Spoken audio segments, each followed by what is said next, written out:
Ang sabi pa ni General Browner, posibleng paglalabag daw sa batas, yung paghihikayat na makialam ang military. Ang inciting to sedition, yung paghihikayat na mag-aklas ang militar, bawal yon. Pero yung paghihikayat na sumunod ang military sa kanilang constitutional mandate na protektahan ang taong bayan, hindi yan kasalanan, hindi yan krimen. Bakit tuloy-tuloy na may statement at nire-report ang mga sinasabi ni General Browner tungkol dito sa paghihikayat? Could it be na natatakot sila?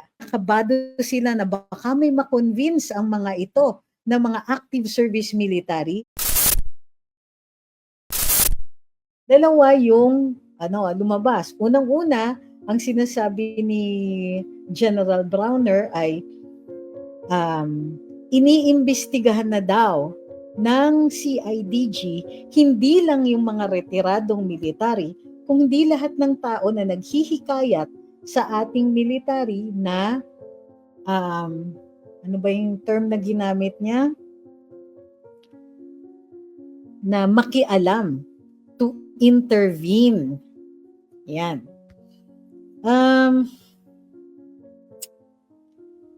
Doon naman sa kay Secretary Gibo, sabi niya, hindi maganda, baka maging baka maging Myanmar.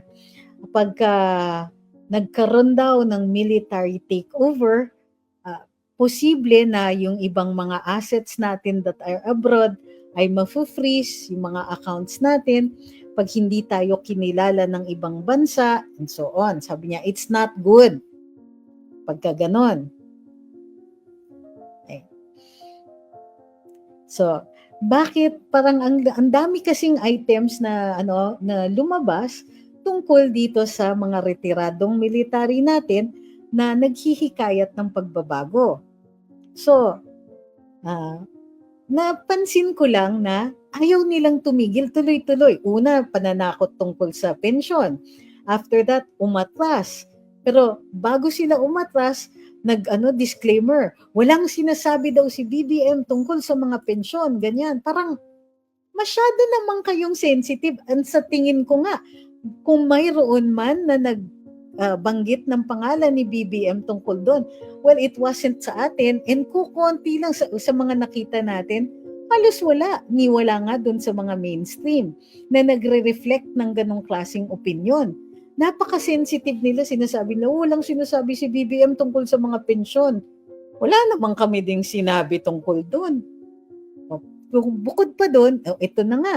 Ngayon, sabi nila, sige, hindi naman sa pensyon, pero pa rin, iimbestigahan pa rin kasi posibleng paglalabag daw sa batas, yung paghihikayat na makialam ang military. Ang sabi pa ni General Browner, hindi man precise yung language. Ay natural sir, pero kailangan precise yan para masabi ninyong inciting to sedition. Ang inciting to sedition, yung paghihikayat na mag-aklas ang militar, bawal yon. Pero yung paghihikayat na sumunod ang military sa kanilang constitutional mandate na protektahan ang taong bayan, hindi yan kasalanan, hindi yan krimen. Pero nagpipilit pa rin, ayaw nilang tumigil, tuloy-tuloy ang kanilang pagsasalita. Bakit? Bakit tuloy-tuloy na may statement at nire-report ang mga sinasabi ni General Browner tungkol dito sa paghihikayat ng mga retiradong militar?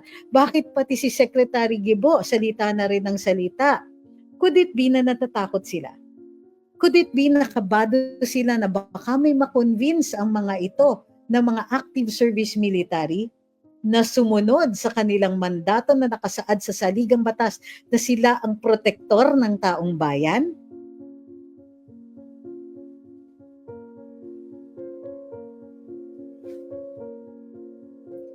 Sabi ni Bright, kung it's not good, bakit hindi nila ayusin trabaho nila?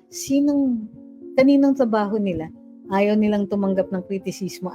Sina Sec Gibo, oo nga. So, ang tingin ko, dun sila kabado sila na posibleng makinig yung mga military. O posible na ganun na ang iniisip ng ilang mga nasa uniformed services natin, sa particular na sa military, at kinakabahan sila. And so, kailangan nilang mag-ingay. Pero ang totoo niyan, si General Browner, parang dalawa na yung threats niya. Threat na but it's not punishable ha. threat na pakikialam o titignan nila kung mayroong paraan para maapektuhan ang pensyon ng mga retirado at ngayon tinitignan kung sila ay lumabag na sa batas. So, panay ang ano nila, panay ang reminder nila, huwag nyo sasabihin yan, huwag nyo sasabihin yan kasi yung pension nyo, huwag nyo sasabihin yan kasi posibleng paglalabag sa batas yan at iniimbestigahan na kayo ng CIDG. Masyadong halata na.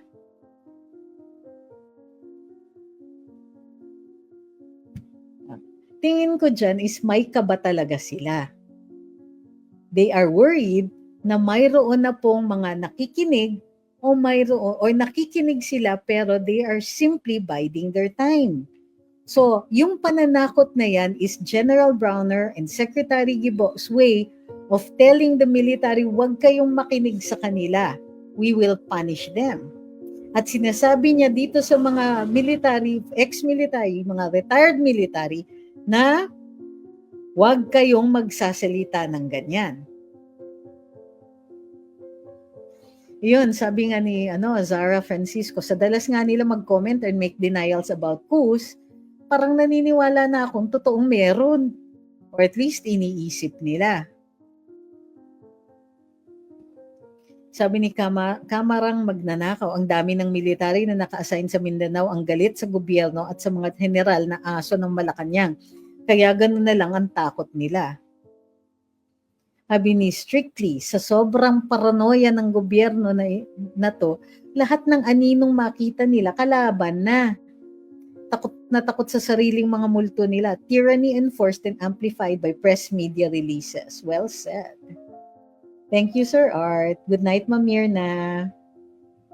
Sir Igorota, Ma'am Igorota, ano yung their narrative? I was one of the marvelous 35 and no matter how we correct people, they ay bitin po.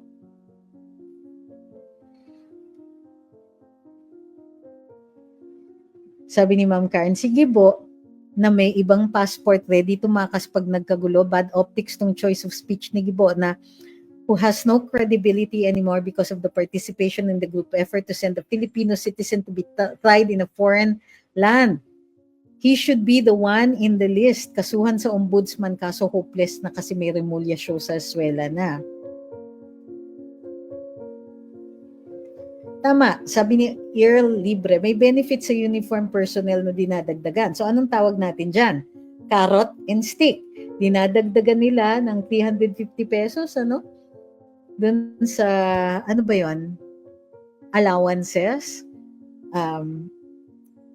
Pero at the same time, may konting panakot. O yung panakot na masama ito para sa bayan, mga ganyan.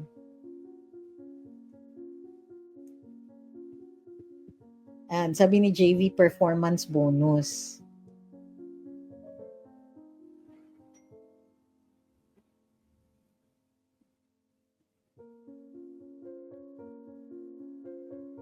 Sabi ni Strictly, nabasa ko na noon, nag-umpisa na yung ingay ng military unrest, biglang ni-release ng gobyerno ang performance bonus ng military. That was expected as early as 2023. Sobrang basura ng treatment.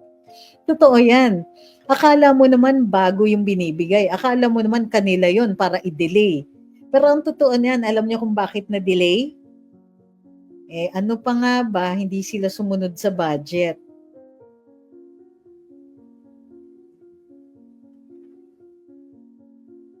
Sabi ni Amy, matutuloy po pa kaya yung co-warranto ni Boying? Mukhang ayaw ni Solgen, who is supposed to be the one who can file it, ngunit mayroong ibang mga remedies such as petition for certiorari dun sa decision ng pag-aandakit at saka dun sa decision ng pagdidismiss ng kaso. Pwede pa rin, may prohibition, marami pa. Pero tingnan natin, hindi ko alam kung bakit di fina-file. Sabi ni Kyle, performance bonus, aka pacifier. Thank you sa donut, mi amore.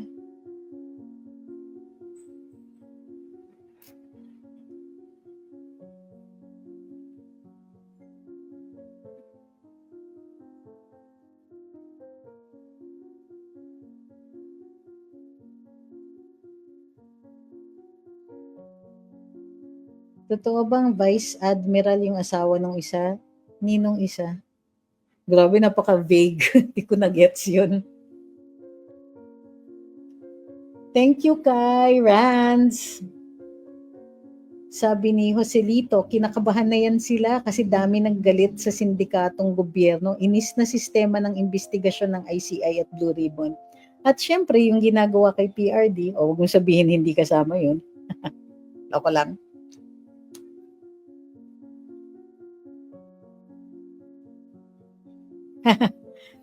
May I ask, sabi ni Tommy, may I ask what your legal opinion is na may secret decision daw si Martires sa kaso ni Senator Joel?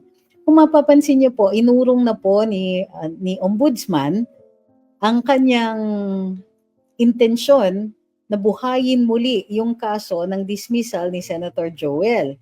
Ito ay dahil si Senator Joel nag-file ng motion for recon sa kaso na yon at ito ay naresolba noong 2019 dismissing that dahil yung ano ba to, hindi dismissing, reversing that decision. Ito ay dahil yung ombudsman wala pong jurisdiction sa mga elected officials tulad ng senators at congressmen, mayors lang and councilors and so on. Dahil may mga ethics committees yan, yun yung administrative ng senators and congressmen. So, sabi ni Ombudsman Martires, dahil sa kawalan ng jurisdiction ng OMB, yung dismissal ng kaso. Ang sinasabi ni Ombudsman Boying, hindi daw nilabas, wala daw sa media, at hindi din daw kumibo si Senator Joel. So parang secret decision yan. Gayunpaman, iniurong niya yung intensyon niya. Bakit? Paso na. So at kahit sabihin pa niya na secret yun, does that affect the validity of the decision? Parang hindi. Diba? Unless magfa-file siya ng petition for certiorari sa decision na yun at sasabihin niya ngayon lang na-discover. So may dahilan kung bakit sinasabi niyang secret. Ito ay para ma-preserba niya yung maliit na hope na baka makapag-file pa sila ng petition. Malabo yun na matanggap. Ngayon pa man, yun po yung reason kung bakit binabanggit niya yun. Bukod pa doon, hindi naman din kailangan na genius ka para isipin mo na isa rin tong attempt na maging mapanira kay dating Ombudsman Martires dahil kasamahan nga ito, appointee ito ni dating Presidente Duterte.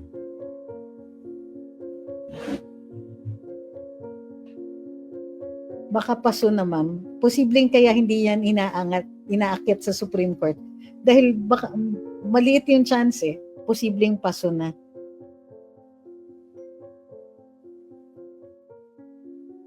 Okay? Sakit na lalamunan ko. Sabi ni Ma'am Patty, and probably yung talk of secession of Mindanao ay nagpapabahala na rin sa liderato ng military. Pwede. Sabi ni Diago, wala nga nasigaw sa kanila na Marcos resign. Oo nga. Kasi alam nila na may interpretation. Na maaaring ang pagtingin dun sa the AFP is the protector of the people, the military could make a decision na hindi i-order ng presidente. Ayan, paano yan?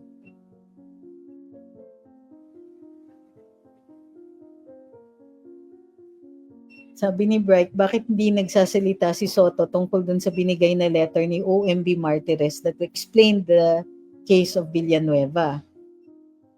Kasi lumabas na. Ewan ko ba dun? Sabi ni Sir Art, #BBM resign. Okay? Sabi ni Sir Leo, obvious na obvious ang pagka-unqualified na maging congressman ni Boying na yun.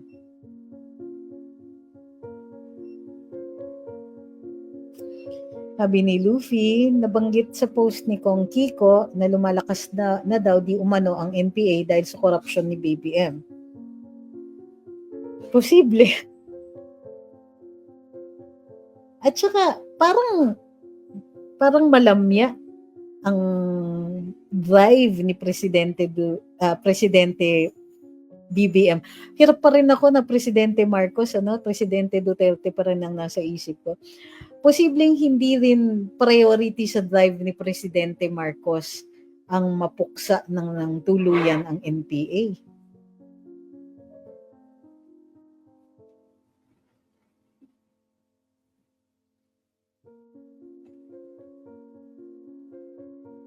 Bakit pinag-iinitan si Senator Villanueva? Kasi boto kay Inday yun eh. Or tingin nila boboto kay Inday yun. Well, ngayon, boboto na kay Inday yun. Inaway na nila eh.